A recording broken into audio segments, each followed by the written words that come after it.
வணக்கம் நேயர்களே. பேருந்தை முந்திச் செல்ல முற்பட்ட மோட்டார் சைக்கிளில் பயணித்த நபர் எதிரே வந்த பார ஊர்தி முட்டியது. என்ன நடந்தது பார்ப்போம் செய்தியை. யாழ்ப்பாணம் A9 வீதி ஒவ்வொரு நாளும் ஏதோ ஒரு விபத்தில் சம்பவிக்கக்கூடிய ஒன்றாக மாறி இருக்கிறது. இந்த விபத்தின் மூலமாக எங்கள் உறவுகள் ஒவ்வொரு நாளும் இறந்து கொண்டே இருக்கின்றார்கள். இந்த அவலம் ஒரு முடியாத முடிவாக தொடர்ந்து கொண்டே நீண்டு கொண்டிருக்கிறது. இதற்கான முடிவுகள் கட்டாயம் வேணும். செய்தியை பார்ப்போம்.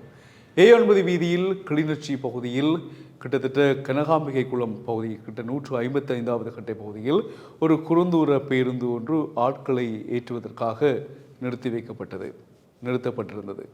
பின்னால் மோட்டார் சைக்கிள் ஒன்று மிக வேகமாக வந்து கொண்டிருந்தது. அப்போ நிறுத்தி வைக்கப்பட்டிருந்த பேருந்தை தாண்டி முன்னாலே போக வேண்டும் என்று அந்த மோட்டார் சைக்கிளில் பயணித்தவர் முந்திக் கொண்டு சென்றார். அப்பொழுது எதிர் திசையிலிருந்து பார ஊர்தி லொரி ஒன்று வந்து கொண்டிருந்தது.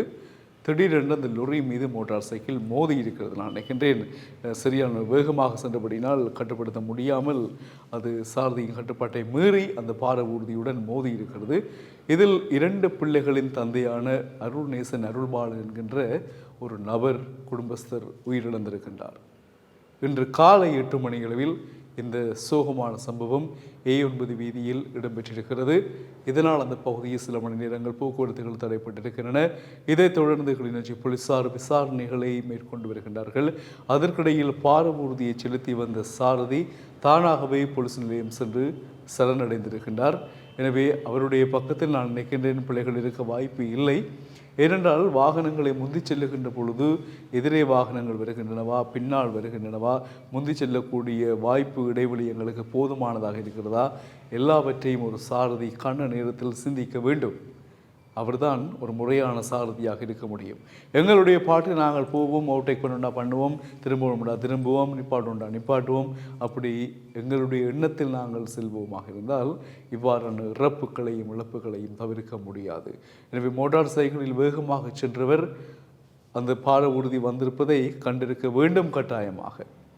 அல்லது வீதியில் அந்த நிறுத்தப்பட்ட பேருந்து நின்றபடியால் சரியாக முன்னுக்கு வாகனம் எங்கள் விளங்கவில்லை, தெரியவில்லை என்றால் வாகனத்தை மெதுவாக பிரேக் பண்ணி மெதுவாகப்படுத்தி அதற்கு பிறகு பொறுமையாக பார்த்து சென்றிருக்க வேண்டும்.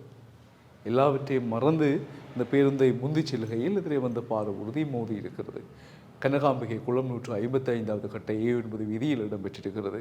எனவே பேருந்தும் சில வேளை ஓடி சென்றிருந்தால், நிறுத்தப்பட்டிருக்காமல் ஓடி சென்றிருந்தால் 2க்கும் நடுவில் இவர் அகப்பட்டிருப்பார் இல்லையா? பேருந்துக்கும் பார ஊர்திக்கும் இடையில் அகப்பட்டிருக்கக்கூடிய ஒரு அவலமான சூழ்நிலை உருவாகி இருக்கும். இந்த குடும்பத்தினருக்கு ஆழ்ந்த அனுதாபங்களை தெரிவித்துக் கொள்கிறோம்.